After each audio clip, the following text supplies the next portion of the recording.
Here we are at our 5.4 set of notes looking at exponential equations not using logarithms. You will see these for sure in high school as well as potentially on the ACT. Sometimes they throw these in with properties of exponents. So when you see this, our goal is to try and create the exact same base. And so as we look at the left side, you want to try and look for prime numbers. Those generally do help. 5 already is a prime number raised to the 3n. And our goal is to try and create that right side being that same exact base. So what we can do is we can break down 125 into 5 as the base. And off to the side, if I had 5 to the first, well, we know that that's 5. And 5 squared would be 5 times 5, which is 25. And 5 cubed, that would yield us that 125. So essentially what we're doing is we're breaking that number 125 down into really 5 cubed. And now if these two are in fact equal with one another, then the bases on the left side have to match the base on the right side. And by default, then our exponents also have to be the same. In order to, again, be a true statement, the left side has to match the right. The bases are the same, well, the exponents are the same. And that allows us then to have our 3n equal 3. And from here, now we can solve for that exponent. Simply just dividing both sides by 3, n comes out to equal 1. And so that would be our solution for number 1.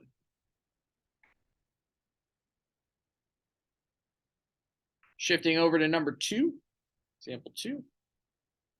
Very similar setup. So we see our left side already has that prime base of 2 raised to the 2n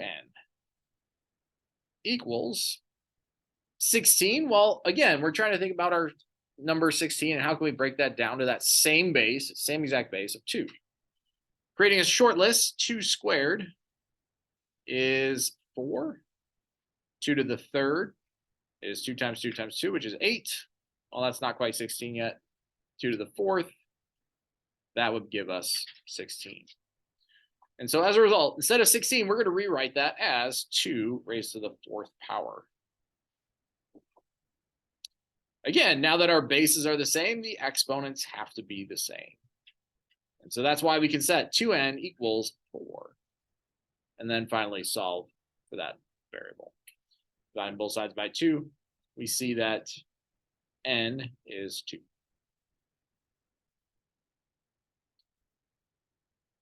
Go ahead, feel free to pause the video and ask any questions that you might have. Moving on to number 3.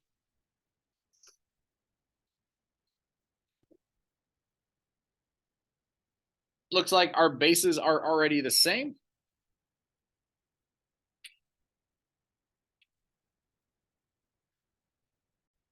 It looks like our bases are already the same, so we're kind of lucked out already. And so as a result, we don't need to change that to a common base. They're already the same base.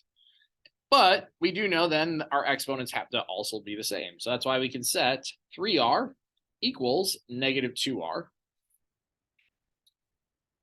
And this is just like any other equation that you guys saw in unit 0. So you would have to get the variable on the same side. To do that, we would add this 2r to both sides. And so when we do that on the left side, 3r plus 2r is 5r equals, well, negative 2r plus 2r cancel out with one another. And the number that represents nothing we know is 0. Lastly, to try and solve for r, we would just divide both sides by 5. So keep in mind, yes, you do need to get the variable on the same side in order to solve for something. And yes, 0 is a number that does exist and you can use it. So that would be our solution for, again, example 3.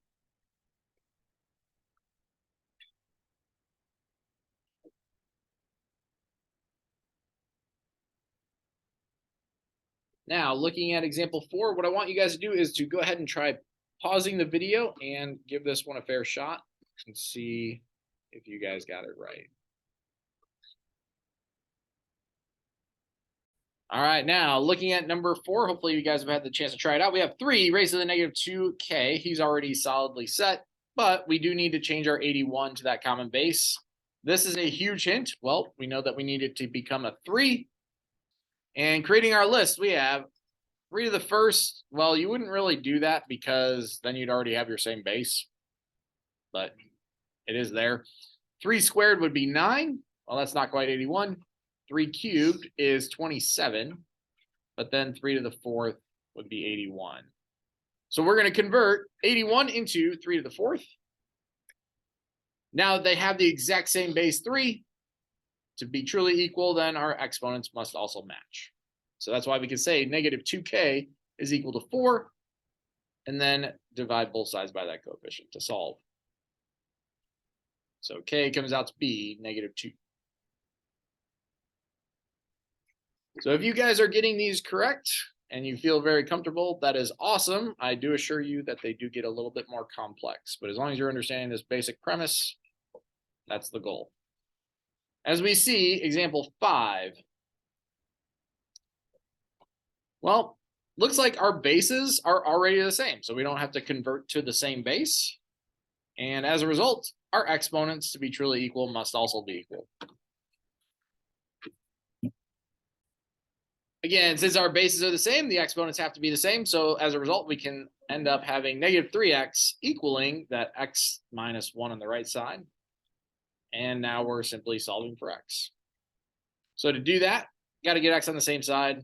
I would probably just subtract this over, but you could add it and have a positive coefficient. We end up with negative 4x equals negative 1. And then lastly, solve. So we have negative 4 that we're going to divide on both sides. X is all alone equals negative 1 divided by negative 4 is regular 1/4.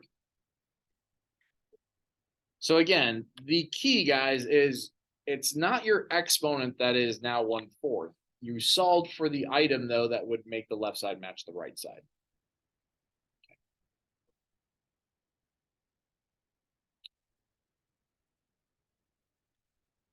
Go ahead, pause the video and try example 6. In order to get that same base of 6, we have 36, where we could do 6 squared is 36. And so as a result, we're going to change that base of 36 to 6 squared. Now that the bases are exactly the same, the exponents are the same. So 3m is equal to 2. And then we would just solve for m. Divide both sides by that coefficient. Boom, boom. M is 2/3.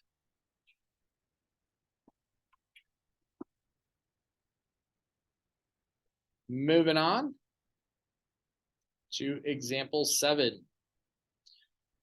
Well, our base is 10 raised to the 3x, and our goal is to try and create that same base with 10,000.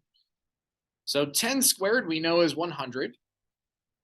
10 cubed would be another 100 times 10, which would be 1,000. And then 10 to the 4th, well, that's where we would add that extra 0 and get 10,000. So as a result, we're going to create that 10,000 is the same as 10 to the 4th power. Now that the bases are the same, exponents are the same. So 3x equals 4. And then finally, the easy part is really then just solving. So divide both sides by 3. X comes out to be 4/3. Go ahead, feel free to pause the video if you have any questions.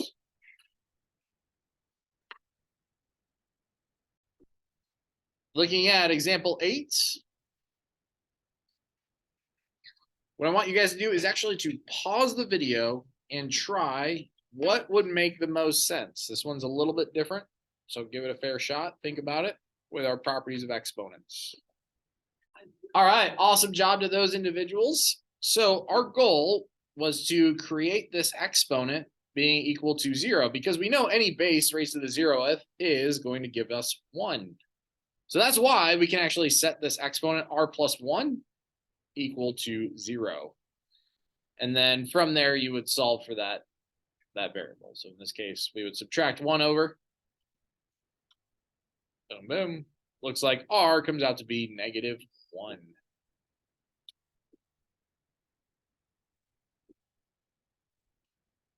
Moving on to example 9. These are a little bit more of what you'll encounter in high school. Anytime you have a fraction, it's usually in your best interest to create it so that you have a negative exponent. So kind of actually going in reverse of what we normally do. So right here, we end up with 1 over 8. Well, that's the same thing as saying 1 over 2 to the third raised to the 3x times 64 raised to the 2x plus 1 equaling 4. And then again, it's hard to work with fractions and just normal integers. So that's why what we're going to do is create that as a negative exponent. So 1 over 2 to the third is the same as saying 2 raised to the negative third power. Now this 3x is still on the outside. But that goal, again, fractions and normal integers is tricky. So that's why you want to just convert them to normal integers. Now, as we look, we see 64 and 4. Well, we're already noticing that we have this base of 2, and we can take 64 and 4 and convert those to that common base of 2. In other words, we're breaking all these items down into that common base of 2. So 64 is the same as 2 squared, we know is 4. 2 to the third would be 8. 2 to the fourth is 16. 2 to the fifth is 32. And 2 to the sixth is going to give us that 64. So again, breaking down, 64 is the same as saying 2 to the sixth power raised to that 2x plus 1. Now on the right side, 4, we already established from our list, is the same as 2 squared. And at least now, though, we have those common bases of 2. And then from that, you'll be able to play with your exponents and solve for those. So at this point, though, we have power to power. This is where properties of exponents kick in.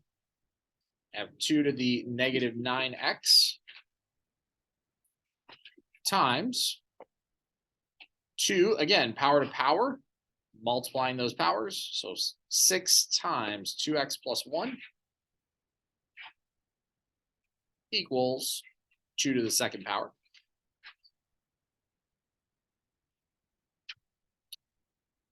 And then what we can do is we can clean up that 6 times 2x plus 1. So then rewriting the others, not changing those at all.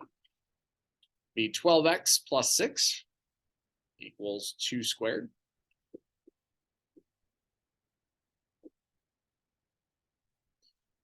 And recall, multiplying like bases, then we add those exponents. So on the left side, we end up with 2 raised to the negative 9x plus 12x would give us 3x. And then nothing can be combined with the 6, so plus 6 equals 2 squared. Home stretch, since our bases are the same, exponents must also be the same. So 3x plus 6 equals 2, and then solving that. So we would subtract 6 over. 3x equals negative 4, and then divide both sides by 3. So it looks like x comes out to be equal to negative 4 thirds. Now, is this a tough question? Absolutely. If you are one day considering Honors Algebra 2, this is in your future. So, recapping though, anytime you have a fraction, a lot of the times you're going to want to try and convert that into an integer base, like we did with 2 to the negative third. Okay, so bring it up to an integer. Go ahead, feel free to pause the video if you have any questions on this one. It's pretty beefy. So looking at example 10, noticing example 10, the left side and right side, they don't actually have the same bases. So this is where those prime bases are especially helpful. So we're looking for 2, 3, 5, 7, those kinds of bases. Even some that are not prime, like 6 we used earlier when it was 6 to a power and 36. But you want to, as much as you can, break them down to a prime base. So 32, I know I can break that down into 2 to some power. And just to kind of recap it, 2 squared is 4, 2 cubed is 8, 2 to the fourth is 16, 2 to the fifth is 32. And lo and behold, we're going to change 32 into 2 to the fifth power. Now that 2x is still there, equals, on the right side, 8, well, from our list, we know what 8 is. It's the same thing as 2 raised to the third power.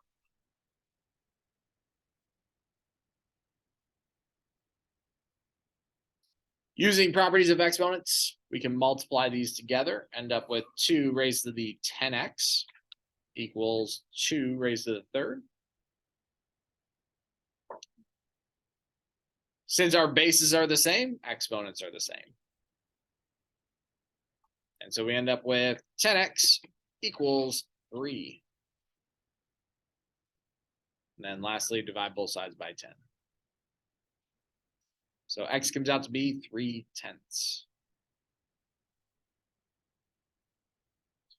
So you definitely will have questions where you will have to change both bases.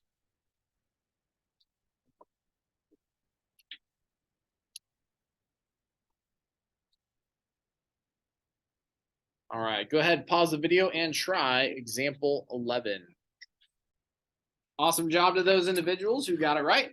So we're going to try and create our common base. Well, it is 6. So the left side's not really changing at all. We can change 36 into 6 squared. Now that the bases are the same, exponents must also be the same.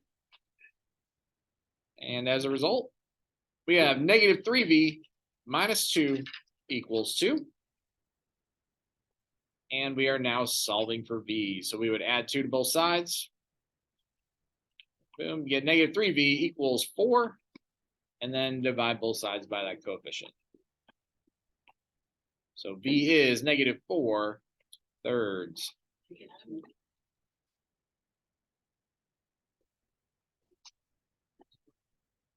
Finally, moving on to the last example. 243 raised to the x power and 81. Anytime that you have a very, very large number, start off with the number that is smaller. So looking at 81, we know that we can break that down to a prime base of 3, and that usually clues you into what you'll break this number down into. So for example, we know that it's going to be 3 for 81. So 3 squared is 9. 3 to the third would be 27. 3 to the fourth is 81. And then if I do 3 to the fifth, if I were to take 81, multiply it by 3 again, I get my 243. So as a result, I now have my 2 bases that I need. It's going to be 3 to the fifth power. That's the same as 243 raised to the x equals, instead of 81, well, we know that that's 3 to the fourth power from our list. And now using our properties of exponents, power to a power, we multiply those powers, keep the base, multiply the exponents. And then finally, since the bases are the same, exponents must be the same. So 5x equals 4. Finally, then, we're going to divide both sides by 5. So x comes out to be 4/5. Now, in high school, when you see these questions, you want to actually try and solve the way that you guys have just been seeing, creating that common base. It is actually the most simplified, fastest way to do it. High school, though, we'll talk about, well, what happens in scenarios when you have something like 5 raised to the 3x equals 7 raised to the, I don't know, I'm just going to make this up, but like x plus 1. In those scenarios, you will not be able to create the common base. And then there's this whole unit logarithms that they get into. There's a lot of tons of properties and, special ways to move around numbers to be able to solve for them. It's an entire unit. You'll see that in your honors algebra 2 / pre-calc units that you will also even use in calc. So they don't go away. But when you can create this common base like you guys have been seeing, trust me when I say that's typically the fastest way to do it. So go that route. Okay. Go ahead, feel free to pause the video if you have any questions at all on our solving equations with exponents that are not using logs.